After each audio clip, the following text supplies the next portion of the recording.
Hi மக்களே, எல்லோரும் எப்படி இருக்கீங்க? இந்த புரட்டாசி மாதம் வந்தாலும் வந்துச்சுங்க.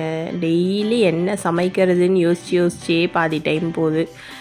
இப்போ எக்ஸாம் வேறு முடிஞ்சிச்சா, இப்போ தாங்க நம்மளுக்கு கொஞ்சம் ஃப்ரீயான மாதிரி இருக்குது. பசங்களுக்கு எக்ஸாம்னால் நம்மளும் சேர்ந்து படிக்கிற மாதிரி தான் இருக்குது. சரி, ஓகே, பசங்களுக்கு பிடிச்ச மாதிரி பன்னீர் ஃப்ரைட் ரைஸ் பண்ணலாம் அப்படின்னு சொல்லிட்டு தான் பிளான் பண்ணியிருந்தேன். ஏன்னா அது ஒன் பார்ட் மீலாகவும் இருக்கும், பசங்களும் ஓகே விரும்பி சாப்பிடுவாங்கன்றனால. அதனால் நம்மளுக்கும் டக்குன்னு முடிஞ்சிடும். இதே மாதிரி பசங்களுக்கு பிடிச்ச மாதிரி அதுவும் டக்குன்னு ஈஸியாக செய்கிற மாதிரி டிஷ்ஷஸ் உங்களுக்கு தெரிஞ்சுதான் மறக்காமல் எனக்கு கமெண்ட்ஸில் சொல்லுங்கள். ஸோ பசங்களுக்கு ஒரு வழியாக எக்ஸாம் முடிஞ்சிச்சு. பசங்களுக்கு எக்ஸாம் முடிஞ்சாதாங்க நம்மளே ஃப்ரீயான மாதிரி இருக்குது. ஒரு வழியாக பன்னீர் ஃப்ரைட் ரைஸும் செஞ்சு கலரி கொடுத்தாச்சு பசங்களுக்கு.